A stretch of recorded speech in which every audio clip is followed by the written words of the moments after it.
예수님께서 그 제자들을 감난산으로 모아놓고 40일 동안 집중해서 주신 말씀이 있습니다. 그게 하나님의 나라의 일에 관한 말씀입니다. 왜 예수님은 승천을 미루시면서까지 40일간, 그것도 4일도 아니고 40일간을 그 말씀을 했을까? 이거는 그만큼 중요하다는 것을 의미하고 있는 거지요. 그러면 이 하나님의 나라의 일이라는 말이 정확히 뭘까요? 하나님의 나라의 일. 이거는 굉장히 이제 포괄적이기 때문에 이걸 이해하기에는 좀 여러 가지로 좀 생각을 많이 해보셔야 됩니다. 저는 이 말씀을 보면서 이런 생각을 했어요. 복음을 아는 데서 끝이지 않고 복음을 누리는 단계로 가도록 하기 위한 것이다. 여러분, 우리가 복음을 누구나 들으면 알 수 있어요. 예수가 그리스도구나. 그러나 이게 정말 나에게 이 그리스도가 내 인생의 모든 문제를 십자가에서 끝냈다고 믿고 누리는 것은 좀 다른 얘기예요. 이게 잘 안 되거든요. 그래서 신앙이 대부분이 지식으로 멈춰 있는 경우가 굉장히 많습니다. 이게 이제 누리는 단계로 가야 되는 거예요. 이것을 하나님의 나라의 일로 표현했다. 저는 이렇게 보는 거거든요. 예수님께서 요한복음 19장 30절에서 다 이루었다라고 했어요. 그러면 정말 예수님은 다 이룬 거예요. 어떤 것은 보류하고 어떤 건 나중에 하고 이런 게 아닙니다. 다 이룬 거거든요. 그러나 실제로 우리 성도들이 예수님의 고백대로 다 이루었다고 실제 내 삶에서 고백하고 누리느냐 하는 건 좀 다른 얘기예요. 이게 잘 안 돼요, 사실은. 계속 뭐라고 하냐면 주님은 다 이룬 것 같은데 나는 여전히 문제가 너무 많아요 라고 하거든요. 여기에 우리의 착각이 있습니다. 다 이루었다는 얘기는 결론이 났단 말이거든요. 쉽게 말하면 지금 내가 생각하고 있는 문제, 위기, 갈등은 그거는 내가 언뜻 보일 때 문제, 위기, 갈등으로 보일 뿐이지 그것이 결코 나에게 재앙으로 가지는 않는다는 겁니다. 어쩌면 이것은 축복을 위한 과정 속의 하나의 모양일 뿐이라는 거죠. 우리가 알고 있듯이 요셉이 복음을 알았어요. 요셉의 인생에 많은 문제가 왔습니다. 그때 요셉이 흔들리지 않았던 것은 내가 하나님 안에 있는 것으로 다 끝났다는 확신을 가지고 있었다는 거거든요. 그러니까 노예로 가든 포로가 되든 감옥에 갇히든 그것은 과정이지 결론이 아니에요.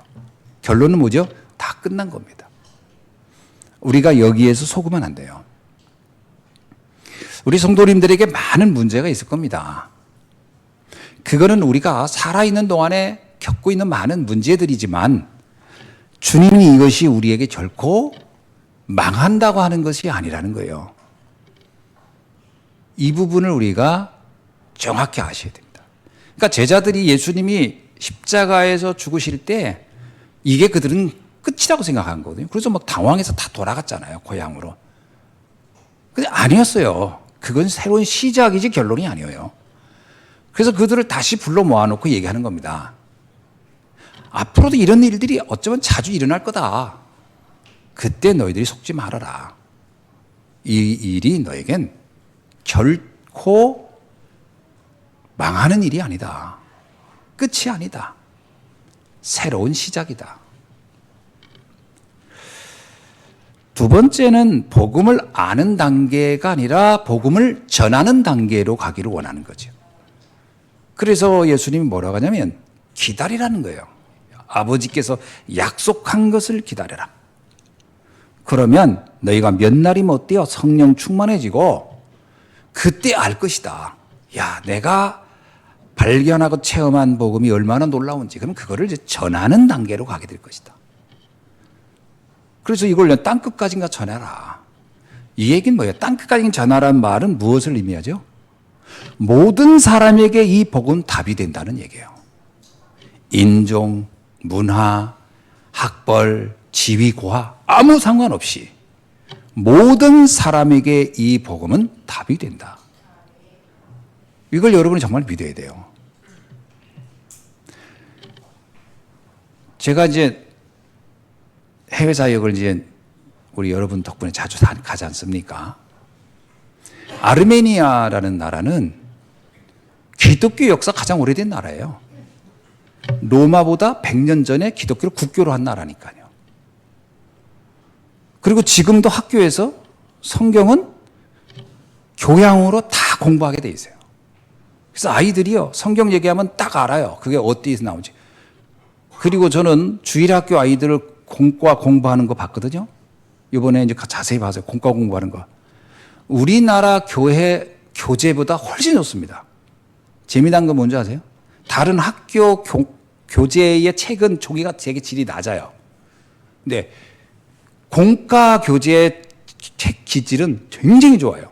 왜냐? 인쇄 상태가 굉장히 좋아요. 근데 깜짝 놀랐어요. 그래서 야, 이거 책이 정말 좋다 그랬더니 스파르타쿠스가 얘기하더라고요. 이 책이 이게 좋은 이유가 너만 보지 말라라는 거예요. 아이들에게 너만 보지 말고 이거를 다른 사람에게 설명해 줘라. 그럼 책이 질이 떨어지면 안 되니까 좋게 만들었다는 거예요. 그래서 아이들이요, 책에 낙서를 잘 안 하더라고요. 왜냐? 여러 사람이 봐야 되니까. 야, 저 그거 보면서요, 야, 교육이 이렇게 잘 돼 있구나. 근데 가서 제가 복음을 말했더니 깜짝 놀래요. 그 사람들이 제일 충격받은 게 뭔지 아세요? 아라라산 바로 밑에 살잖아요. 자기들이 노아의 후손이라고 하잖아요. 그 생긴 것도 다 노아의 후손처럼 생겼어요. 다 수염이 이렇게 있고. 그렇잖아요. 거기 제가 이번에 우리 교회 카톡방에 올렸잖아요. 스파르타쿠스 동생 그 데이비드가 두두 부는 거. 구슬지죠? 단조로 돼가지고. 굉장히 구슬집니다. 우리 갔을 때 우리하고 따라다니면서 촬영을 하는 거예요, 계속. 그래서 우리가 우리 들으라고 촬영하는 줄 알고 계속 박수 쳤더니 오늘 영상 보니까 우리 따라다니면서 했던 그 장면이 거기 다 나와 있더라고. 그 친구들이 그렇게 성경에 잘 아는 것 같은데 노아의 방주가 그리스도를 상징하는 것이다라고 얘기했을 때 충격받더라고요. 왜? 그냥 역사적으로 배우고 그냥 그렇게 알고 있었는데 이게 복음적으로 무엇을 말하는지에 대해서 잘 몰랐던 거죠. 그리고 너희들의 인생 다 끝났다. 제가 얘기했잖아요. 가서 제가 이번에 되게 충격받은 건 그전에는 좀 피상적으로 받아 이번에 좀 자세히 본 거예요. 그 여러분 영상 올린 거 봤죠? 춤추는 거야 아이들. 우리 왔다고 환영식으로. 기가 막힙니다. 거의 프로입니다. 돈 내고 봐야 할 정도로 잘해요. 근데 그 아이들이 대부분이 중학교 중퇴. 너무 가난해서.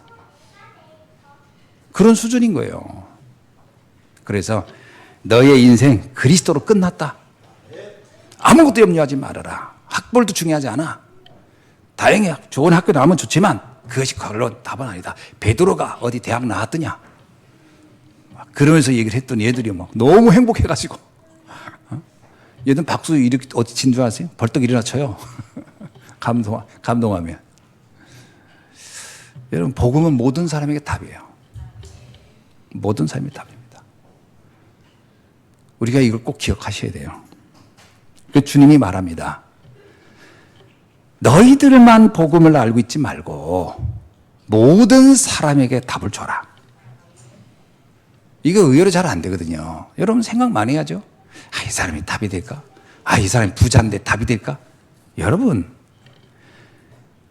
인생은 모든 사람은 다 고통 속에 있어요. 제가 얘기 안 했습니까, 전에? 유명한 찰리 채플린이라는 사람이 얘기했어요. 인생은 멀리서 보면 희극이지만 가까이 가면 비극이라고. 다 그런 겁니다. 언뜻 보면 다 행복해 보이지만 인간을 자세히 들어가 보면 다 문제없이 사는 사람이 없어요. 그래서 복음은 모든 사람의 답이다. 이 확신을 가지고 땅 끝까지 이르러 복음 전해야 되는 것이 오늘 우리의 사명인 줄로 믿습니다. 제자들에게 이 말씀을 주는 거예요. 제자들이 다 갈릴리 출신 아닙니까? 다 형편이 어려운 사람들이에요. 배운 것도 별로 없고. 근데 바리새인들을 보고 예루살렘 사람 보면 대단해 보여요. 과연 저들이 복음이 필요할까? 그럴 수 있겠죠. 로마인을 보세요. 과연 저들이 복음이 필요할까? 그 화려한 문화에 사는데 아니라는 거예요. 모든 사람은 복음이 필요하다. 이것을 40일간 설명한 겁니다. 세 번째는 뭘까요? 이제 너희가 가는 현장은 만만하지 않다. 여러분, 우리가 사는 현장은 만만하지 않습니다. 마태복음 24장에서 말하잖아요. 뭐라고 얘기합니까? 온갖 미혹하는 자들이 가득할 것이고 갖가지 재난이 일어날 것이고 수만 가지의 핍박과 온갖 불법이 성행하게 될 것이다. 이게 우리가 가는 현장이라는 거예요. 그래서 이 현장을 어떻게 보라고요? 이 복음이 땅끝까지 증거된 이후야 끝이 오리라. 그 어떤 문제가 와도 복음이 답이 되는 것이다 라는 겁니다. 그래서 속지 말라. 현장의 어떤 상황에서도 속지 말라. 거기에 흔들리지 말라라는 겁니다. 근데 의외로요, 현실에 가서는 속습니다. 사람들의 말에 속아요. 복음이면 다야 했다가도 사람들이 야, 돈 벌어야 돼.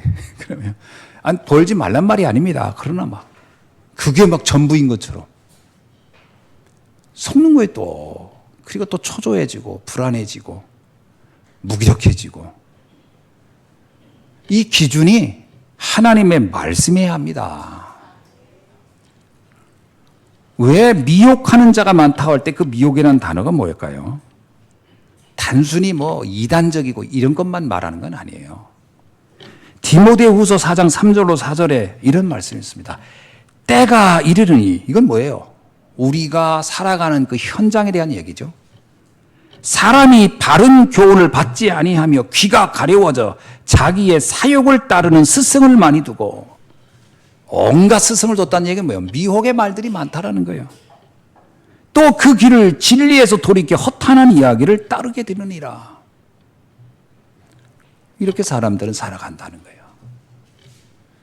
여기에 속지 말라라고 하는 겁니다.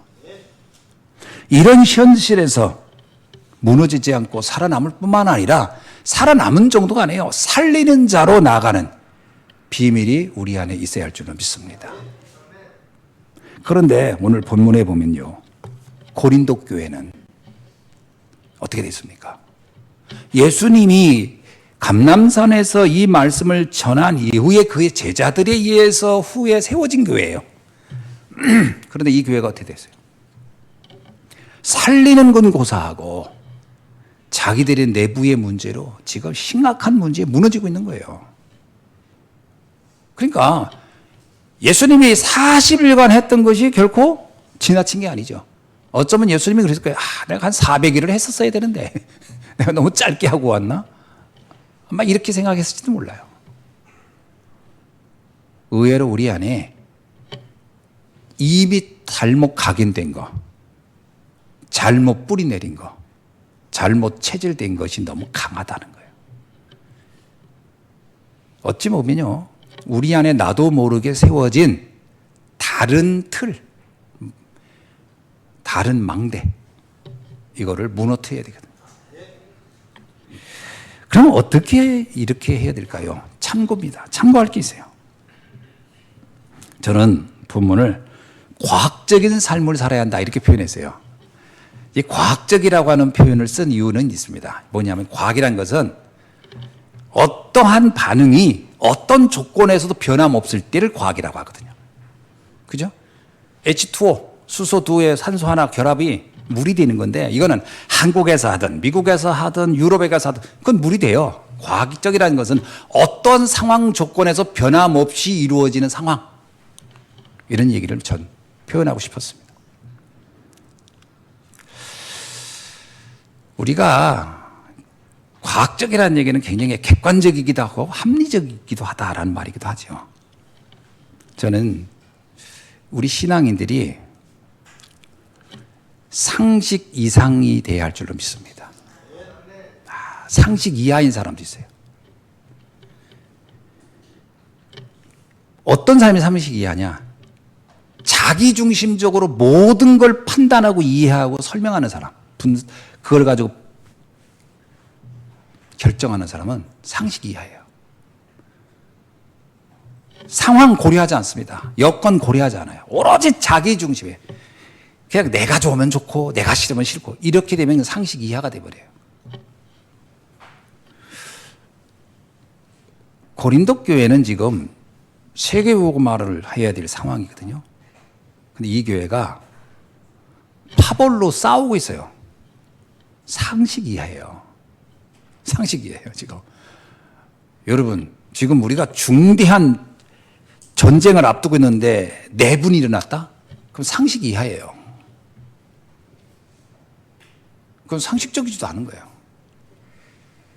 지금 세계복음화라는 중요한 일을 앞에 두고 우리끼리 막 갈등한다? 상식 이하예요. 근데 여기 또 보니까 어느 정도 상식 이하냐? 사회 도덕적 관점에서도 상식 이하야. 음행을 했다는 거예요. 그러면서 표현이 이럽니다. 5장 1절에 보니까 이건 이방인들 중에서도 없는 짓을 하고 있다. 그러니까 상식적인 이방인들이 봐도 말도 안 되는 짓을 교회가 하고 있다. 가끔 불신자가 교회 보고 뭐라는 줄 알아요? 아유, 저 사람들 왜 이렇게 자꾸 맨날 싸워? 저 사람 왜 이렇게 맨날 교회 다니면서 이렇게 뭐 불평이 많아? 상식 이하예요, 그러면. 상식 이하를 한다니까. 우리가요, 그래가지고는 나도 못 살리고 남도 못 살립니다. 상식적인 사람이 있어요. 상식적인 사람은 어떠냐? 주변 사람들의 상황과 처지를 고려해서 거기에 맞춰서 내 행동을 하는 사람들입니다. 그러니까 상식적인 사람만 만나도 사실은 편해요. 사람이 상식적일 때 편하잖아요. 뭐 상식 이하의 사람 만나면 피곤하고. 그런데 상식적인 거 가지고도 세상을 못 바꿉니다. 상식 이상이 돼야 돼요. 사람들의 처지나 형편, 상황, 그 이해하는 수준을 넘어서 하나님의 계획을 찾을 수 있어야 돼요. 이곳에 하나님의 뜻이 뭘까? 대표적인 인물이 요셉과 다윗입니다. 요셉은 어떤 사람이었죠? 우리가 알고 있듯이요. 형들에게 미움을 받아서 노예로 팔려갔습니다. 인간적으로 말하면 되게 억울한 일을 겪은 거죠. 분노할 일이죠. 근데 그가 나중에 형들을 만났을 때 하는 고백을 보십시다. 창세기 45장 7절에서 하나님이 큰 구원으로 당신들의 생명을 보존하고 당신들의 후손을 세상에 두시려고 나를 당신들보다 먼저 보냈나이다. 이야, 내가 애굽에 온 것은 상식적으로 말하면 뭘까요? 형들 그때 좀 나 때문에 미웠죠. 내가 좀 하는 짓이 좀 마음에 안 들었었죠. 그래서 나를 이렇게 했나 봐죠. 이 정도면 해도 상식일 거예요. 이해했으니까. 상식 이해하는 거예요.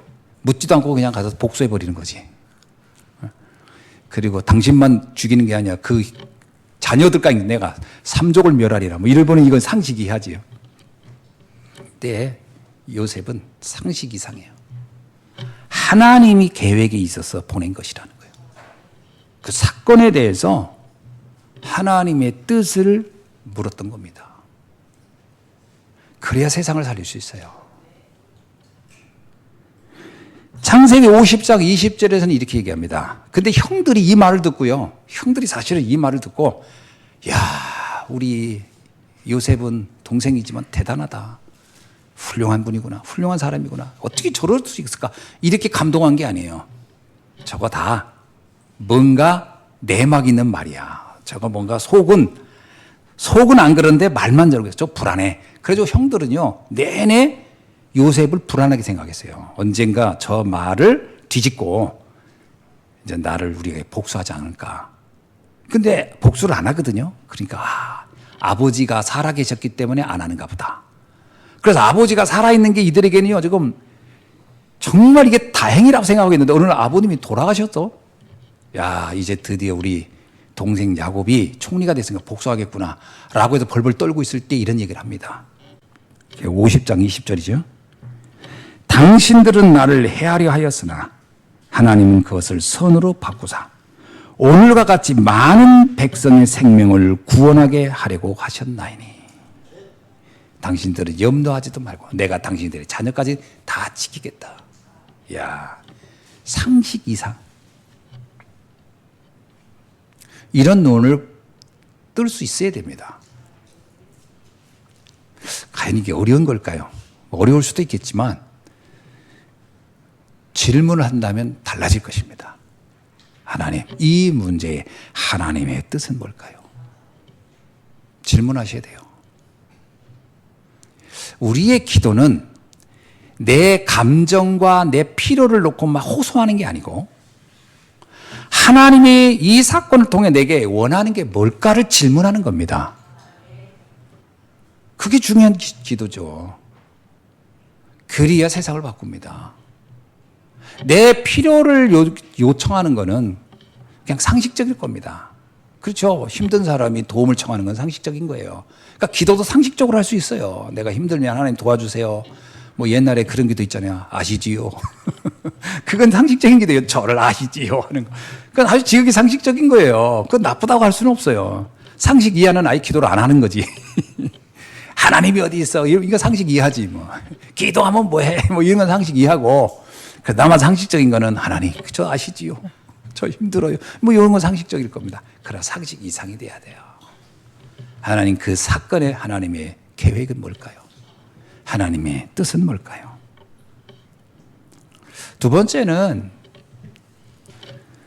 눈에 안 보이는 정신적 과학. 이걸 알아야 됩니다. 보이지 않는 세계의 가치를 알아야 되는 거예요. 전 왜 이게 과학이냐? 이런 보이는 것보다 보이지 않는 것이 주는 영향력이 강합니다. 사람이 신체적인 상처보다 마음의 상처가 훨씬 강해요. 그 영향력도 크고 그 결과도 훨씬 강합니다. 그래서 보이지 않는 세계의 힘, 이것에 대해서 우리는 알아야 돼요. 그래서 내 마음과 생각 속에 담긴 것이 실제 현실보다 더 중요합니다. 여러분이 지금 생각하고 있는 그것이 여러분이 처한 상황보다 더 심각하다니까요.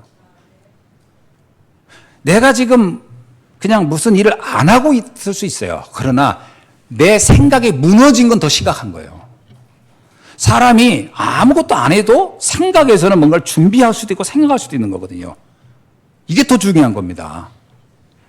생각이 무너지면 환경이 아무리 좋아도 아무 의미가 없어요. 전 노숙자들을 만나보면요. 육신에 문제 없는 사람 참 많아요. 근데 정신이 이미 무너져 있어요.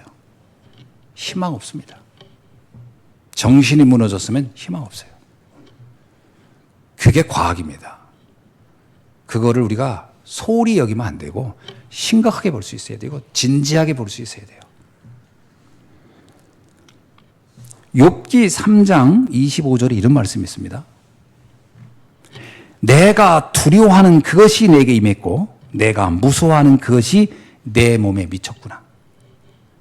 욥이 계속 걱정했다는 거예요. 계속 두려워했고 계속 무서워했어. 어느 날 그게 사실이 되어버린 거예요. 그래서 욥이 이렇게 얘기한 거야. 내가 생각한 그것이 내게 이루어졌구나. 생각을 잘못했던 거구나. 여러분 지금 무슨 생각하고 있나요? 그게 강력한 힘을 가지고 있다는 거예요. 빌립보서 4장 6절에서 예수님께서 바울이 이런 얘기를 합니다. 바울이 아무것도 염려하지 말고 다만 모든 일에 기도와 간구로 너희 구할 것을 감사함으로 하나님께 아뢰라. 그 다음입니다. 그리하면 모든 지각에 뛰어나신 하나님의 평강이 그리스도 예수 안에서 너희의 마음과 생각을 지켜주시리라. 여러분의 마음과 생각이 안 무너져야 돼요. 이게 굉장히 중요한 겁니다. 우리가 어떤 일을 하냐 안 하느냐보다 더 중요한 건 내 마음이 무너졌느냐 안 무너졌느냐예요. 무너지면 쉽지 않습니다. 그래서 우리가 하나님 앞에서 내 마음을 지키는 기도부터 시작돼야 돼요. 여러분, 우리 신앙생활은 지금 눈에 보이는 현실적인 걸 바꾸려고 하는 것보다 더 중요한 게 뭐냐? 내 상태, 내 마음의 상태를 바꾸는 것부터 해라. 왜 말씀을 들으라고 할까요? 말씀은 어떤 면에서요, 떡이 없는 사람이 떡 하나 더 주는 것이 중요하지 않습니다. 말씀의 핵심은 내 마음과 생각을 지켜주는 거예요. 그래서 하나님의 말씀은 히브리서 4장 12절에 하나님 말씀은 살아있고 운동력 있어 양날의 칼과 같아서 우리의 생각과 관절을 쪼개기까지 하고, 우리의 생각, 마음을 바꿔내는 것은 하나님의 말씀입니다. 그래서 이런 얘기 하잖아요. 아, 왜 그렇게 무기력해 아무것도 안 해? 뭐 좀 해봐. 안 됩니다. 마음과 생각이 무너졌기 때문에 안 돼요. 이스라엘 백성이 가나안에 들어갈 때 가나안 성에 있던 사람들이 뭐라 그랬죠? 간담이 녹았다 그랬거든요. 마음과 생각이 무너졌다는 얘기잖아요. 그러면 아무것도 할 수 없는 거예요. 자칫 잘못하면 우리가 가나안 백성처럼 세상을 보고 간담이 녹을 수가 있어요. 이건 보통 문제가 아닙니다. 우리의 마음과 생각이 살아나야 돼요. 말씀 안에서. 이거부터 시작돼야 됩니다. 이게 과학이라니까요. 예배를 강요하는, 예배를 중요하게 여기는 이유는 다른 데 있지 않습니다. 사람들이 자꾸 그래요. 아, 예배 드리면 떡이 나오냐, 밥이 나오냐. 시간 지나고 나면 밥도 나오고 떡도 나오고 다 나옵니다. 다 나옵니다. 운명이 바뀔 거니까요. 바뀌어야 돼요. 당장의 것을 기대하지 말고 미래를 준비하는 거예요. 지금 내가 아무것도 안 된다. 그럼 어떻게 해야 되겠어요? 뭘 하려고 하지 마세요. 어차피 안 되는데, 내 마음이 이미 무너져 있는데 뭘 하려고 한다 되겠어요? 더 안 돼요. 더 안 될 뿐만 아니라 더 낙심해, 자기한테. 저 옛날에 방학 주면요, 제일 먼저 했던 게 양궁 표지판 그리듯이 동그랗게 그려놓고 촥촥촥촥 아침에 몇 시에 일어나고 몇 시에 일어나고. 그 다음 달부터 안 지켜. 마음은 6시부터 일어나서 뭘 할 것 같지. 근데 안 되더라고. 그러면 그 다음날 또 바꿉니다. 아, 아침에 좀 늦게 7시. 그 다음에 또 공부하는 시간은 또 양시분이 있어가지고 한 3시간. 이렇게 30분도 못해. 안 돼요. 왜 그러죠? 마음이 무너져서. 의지가 중요하지 않습니다. 여러분, 우리의 의지가 나를 바꾸지 않습니다. 사람들 제일 많이 하는 착각이 뭔지요? 의지. 그 사람은 이럽니다. 아, 왜 그렇게밖에 못해? 막. 의지는 굉장히 연약한 거예요. 그 바울이 얘기했잖아요. 뭐라고 얘기했죠? 나는 하나님의 말씀대로 살고 싶으나 내 속사람은 나를 그 반대로 나를 끌고 가고 있다. 오라 나는 곤고한 자로다. 안 된다는 거예요. 의지는 이만큼 약한 거예요. 그러면서 뭐라고 해요? 누가 이곳에서 나를 건져내랴. 그러면서 답을 얘기하잖아요. 오직 예수 그리스도의 그 은혜 위에는 나를 여기서 꺼낼 수가 없구나. 그렇다면 가장 먼저 해야 될 게 뭐다? 말씀을 듣는 겁니다. 복음의 말씀을 계속 듣다 보면은 이게 말씀은 살아있고 운동력이 있거든요. 이게 말씀이 나를 서서히 바꿔가고 있어. 이게 굉장히 중요해요. 말씀이 내 안에 뿌리 내리게 하는 것부터 해라. 세 번째입니다. 그래서 더 중요한 것은 영적 과학입니다. 영적인 세계를 바꿔내는 게 다라는 것을 사람들이 잘 모르더라고요. 이게 뭐 불신자는 말할 것도 없는데 성도들도 이걸 잘 이해 못해요. 눈에 보이는 것이 전부가 아닙니다. 보이지 않는 세계로부터 오는 힘이 사실은 이게 답니다. 그래서 우리는 보좌의 능력이란 단어를 쓰잖아요. 하늘로부터 오는, 하나님으로부터 오는 힘. 이거를 우린 영적 세계에 대해서 눈이 열렸다, 이렇게 영안이 열렸다, 이렇게 하는 겁니다. 영안이 열렸을 때 하나님부터 오는 힘 중에 최고 힘이 뭘까요? 여러분에게 한번 질문한다면 여러분 뭐라고 대답하겠어요? 영적인 힘 중에 최고의 힘이 뭐냐? 하나님이 나와 함께하는 것을 확신하는 겁니다. 이거보다 강한 건 없어요. 하나님이 나와 함께한다. 그 사람은 어디에 있어도 그는 무너지지 않을 겁니다. 어떤 형편이 와도 무너지지 않을 겁니다. 왜 그러냐? 그 증거가 있어요. 창세기 39장 2절로 3절에 보니까 요셉이 보디발 집에 노예로 팔려왔을 때 상황입니다. 그때를 이렇게 기록하고 있어요. 여호와께서 요셉과 함께 하심으로, 그때 요셉이 총리가 됐을 때 상황이 아니에요. 노예로 막 끌려왔을 때를 얘기하는 겁니다. 여호와께서 요셉과 함께 하심으로 그가 형통한 자가 되어 그의 주인 애굽 사람의 집에 있으니 그의 주인이 여호와께서 그와 함께 하심으로 보며 또 여호와께서 그의 범사에 형통케 하심을 보았더라. 야, 그리고 나중에 그 다음에 뭐냐? 보디발 집에 저 채소까지 그 집의 모든 것이 복을 얻었다. 최고의 영적 힘은 어디 있다? 하나님이 나와 함께. 그래서 모세 이후에 여호수아가 모세에게도 똑같았어요. 모세에게도 모세야 이제 이 백성을 이끌고 가라 그럴 때 뭐라 그러냐면 모세가 전 나이도 많고 막 그 변명을 합니다. 이게 자기 상황을 얘기한 거죠. 그 굉장히 솔직한 사람이죠. 그때 하나님이 그럽니다. 모세야 내가 너와 함께 할 것이다. 내가 너와 함께 할 것이다. 너는 아무것도 염려하지 마. 함께는 그냥 무슨 종이가 내 몸에 붙어 있는 것처럼 함께가 아니고 내 인생의 주인이 받겠다라는 거거든요.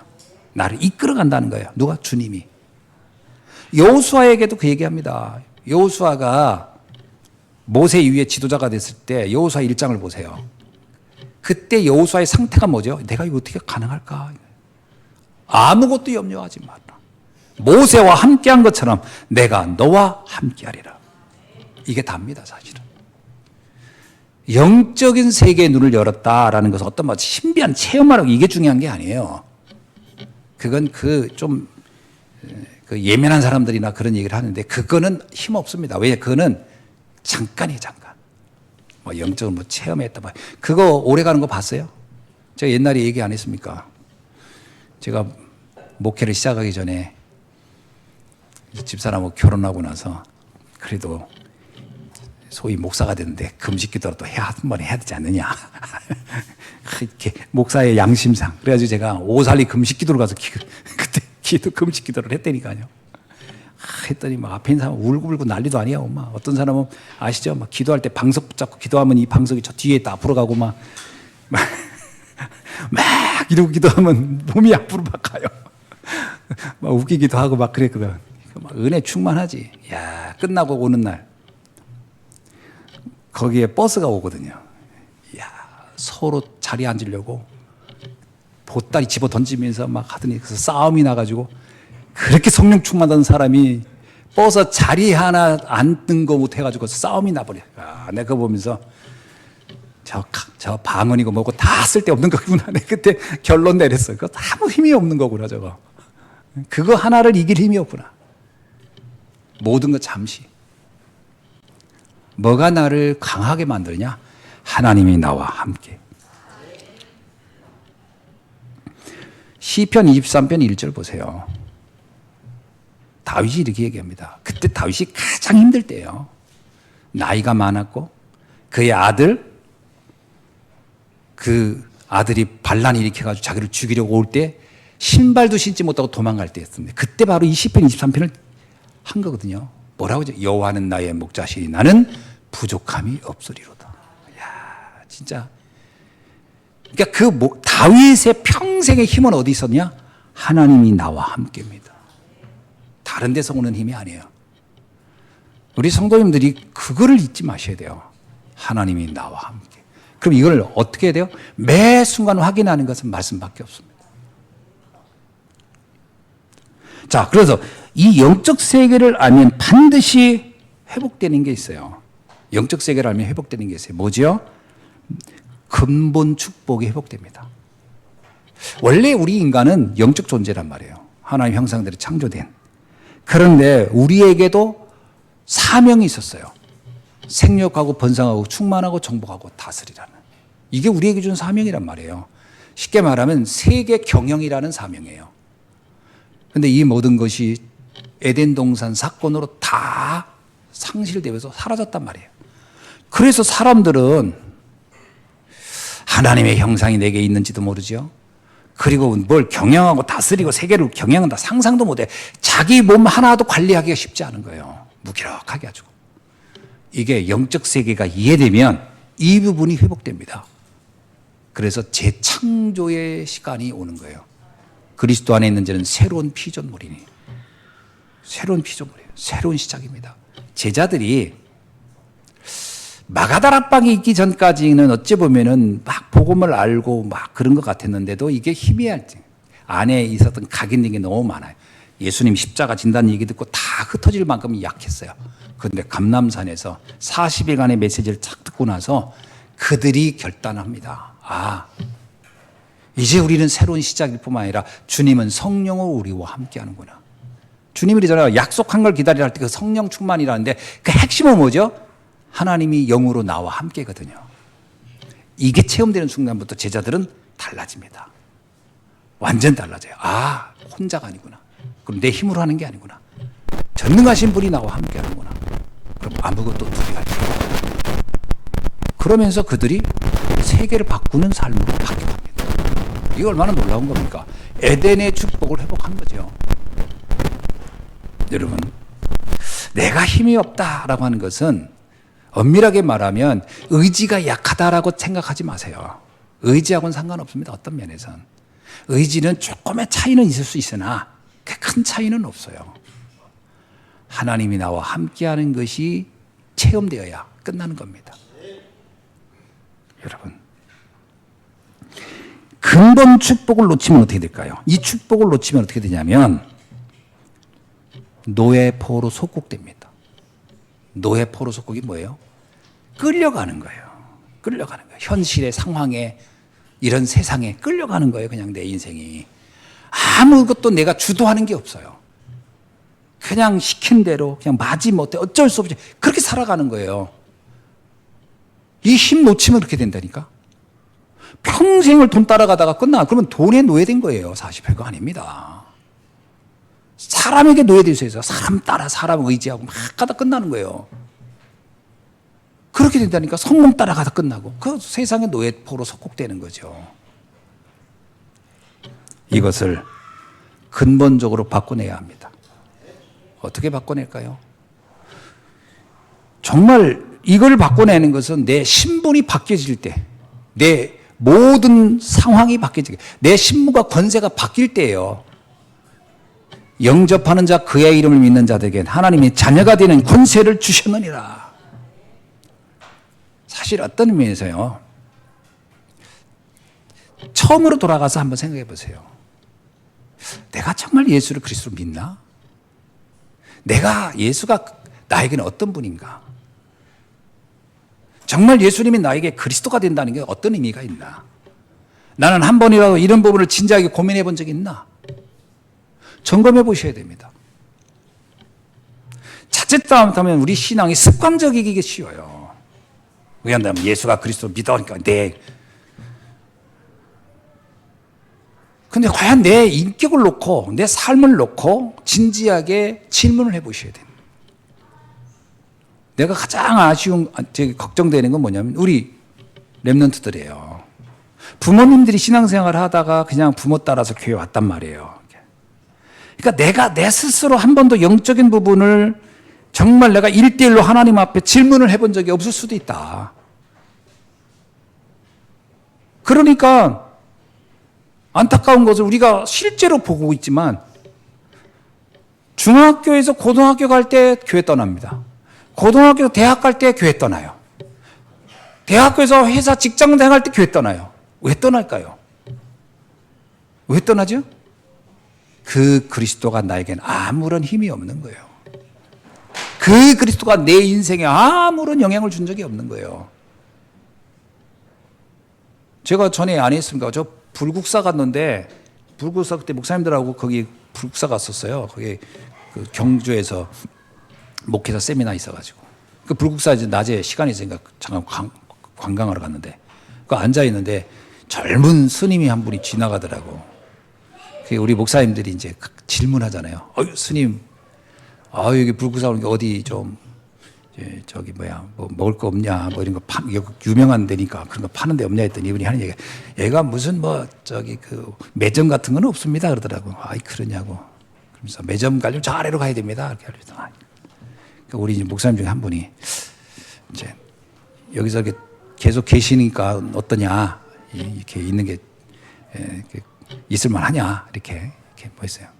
그때 한 뭐냐, 제가요, 대학교 다닐 때 청년부 회장했습니다, 교회에서. 청년부 회장했대. 근데 이제 머리 깎고 스님 된 거예요. 제가 이 좌불상 스님 옛날에 잘 알았어요. 제 교회가 저기 선거에 있을 때, 거기 있을 때, 그 망향의 동산에서 1년에 한 번씩 국가 행사가 있으면 3대 종교를 불러요. 불교, 천주교, 기독교. 근데 우리 교회가 바로 그 옆에 있으니까 그냥 그분들이 그냥 나를 불렀어. 그냥 목사님 와서 이거 해달라고. 그러면 좌불상 스님하고 나하고 그다음에 성정동에 신부님하고 3명이 앉아있는 거 이렇게. 그런데 신부님이 가장 재밌어요. 이 좌불상 스님이 막 얼마나 뭘 먹을 거 갖고 와가지고 앉아있는데 한참 순서 막 있으면 기다려야 되거든. 그래서 이제 뭐라는 줄 알아. 저 신부님은 저거 너무 오래 해. 그래. 본인도 되게 오래 하면서 신부님 막 이렇게 하고 연기하고 막 그리고 또 성가대들이 와서 막 하고 그러면 되게 길거든. 그러면서 하는 얘기가 난 기독교가 제일 좋다는 거야. 왜? 제일 짧아서. 왜냐면 우리는 뭐 누가 온 사람도 없고 나 혼자 가서 간단하게 메시지하고 기도하고 끝나니까 제일 좋다는 거예요. 그러면서 뭘 막 주어요. 그러면서 뭐하러 온지 아세요? 근데 왜? 목사님, 교회 장로님 몇 분 계세요? 그러면 그때 당시 우리 한 분 있었거든. 한 분이 있어요. 힘들겠구만. 왜요? 잘하세요. 아이고, 우리 교회 장로님 하다가 오신 분들이 많아요. 우리 쫙불상에. 그러면서 그분들한테 다 들어요, 교회대 얘기. 장로님 하다가 온 분들, 전도사 하다가 온 분들, 그리고 뭐라 하는지 목사님 하다가 온 분들도 많아요. 참, 그때는 참 할 말이 없어가지고 내가 스님 하다 온 분도 있어 이렇게 해야 되는데 우리는 그런 분이 한 분도 없어가지고. 여러분, 왜 그럴까요? 그게 나의 그리스도가 안 돼서 그래요. 나의 복음이 안 돼서. 청년회 회장을 하면 뭐합니까? 장로님이 되면 뭐합니까? 목사님이 되면 뭐합니까? 나의 그리스도가 안 되는데 이게 돼야 돼요. 그래야 내 인생이 달라지는 겁니다. 그죠? 그래서 하나님 주시는 영적인 힘을 가지고 되면 어떻게 되느냐? 세상을 바꿀 수 있어요. 아무리 강력한 세계라도 바꿀 수 있어요. 그래서 바울이 얘기합니다. 나는 로마도 가야 하리라. 난 가이사 앞에도 서야 하리라. 이게 상상이 되는 말입니까? 그 시대에. 자, 식민지 국가 가장 어려운 나라에 그 누가 알지도 못한 이름에 그냥 한 젊은이가 뭐라고 외치냐? 난 로마 황제도 내가 만나야 되겠다. 로마도 내가 바꿔야 되겠다. 왜 그렇죠? 복음이 아니면 망해가는 거예요. 로마가 망한다는 걸 알고 있었어요. 세상을 바꾸는 힘. 그리스도입니다. 나의 복음이 돼야 돼요. 세상은 악령이 지배하는 겁니다. 사실 정확히 말하면은 공중권세 잡은 자가 정사, 권사 다 잡은 거예요. 그 안에 있는 것들이에요. 겉으로 보면 대단해 보이지만 배후를 보면 흑암입니다. 그러면 뭘 꺾으면 돼요? 예수님이 말했잖아요. 그 집에 들어서 강한 자를 결박하여 그 집에 세가를 가지고 나오지 않겠느냐. 무슨 얘기예요? 강한 자를 결박하면 나머지는 쉬운 거다. 강한 자가 누구예요? 악령이에요. 그 악령을 지배하면 그거를 넘어뜨리면 되는 거예요. 나머지는 아주 쉬운 거다. 두려워할 게 없습니다. 내 인생 누가 잡고 있을까요? 잘 생각해 보세요. 내 인생 누가 잡고 있을까요? 자칫 잘못하면 흑암이 잡고 있는 겁니다. 그럼 뭘 꺾어야 되죠? 악령을 꺾는 겁니다. 그래서요, 바울도 얘기했어요. 너의 싸움은 혈과 육이 아니다. 혈과 육이 아니야. 여러분 잘 생각하게 돼요. 눈에 보이는 물리적인 어떤 대상하고 갈등하는 게 아닙니다. 그 이면에 있는 강한 자가 볼 수 있어야 돼요. 그걸 꺾어야 되는 거예요. 고린도 교회는 이걸 몰랐어요. 너무나 이거에 대해서 무지했어요. 그래서 예수님이 이렇게 얘기합니다. 그 작은 누룩 하나가 온 덩어리를 다 무너뜨리지 않더냐. 이게 바울이 말하기는 거예요. 그 복음에 대해서 허약하게 복음의 능력을 대수롭지 않게 여기는 그것. 그래가지고 뭐 세상에 대단한 것 같은 거 이런 것들이 사실 누룩과 같은 거라는 거예요. 그것으로는 큰일 난다는 거예요. 뭘 바꿔야 되냐? 우리의 유월절 양 되신 그리스도께서 순전함과 진실함의 떡으로 하자 이렇게 나와요. 뭐요? 복음으로만 바꿀 수 있다. 모든 걸 변화시킬 수 있다. 말씀을 맺습니다. 고린도 교회 많은 문제 있었죠. 그런데 답은 확실한 겁니다. 문제가 만 가지라도 답은 한 가지예요. 백문일답입니다. 100가지 문제의 답은 하나예요. 천문일답입니다. 1000가지 문제의 답은 하나예요. 오직 그리스도입니다. 우리의 유월절 양 곧 그리스도께서 희생되셨으니 그는 순전함과 진실함의 떡이다. 확실한 답을 준 겁니다. 순전함과 진실함의 떡 그리스도입니다. 그것만이 세상을 바꿀 수 있다. 저는 우리 성도님들이 오늘 또 우리가 집중하고 고백할 게 뭐냐? 그리스도가 나의 그리스도가 되는 그 고백을 해야 됩니다.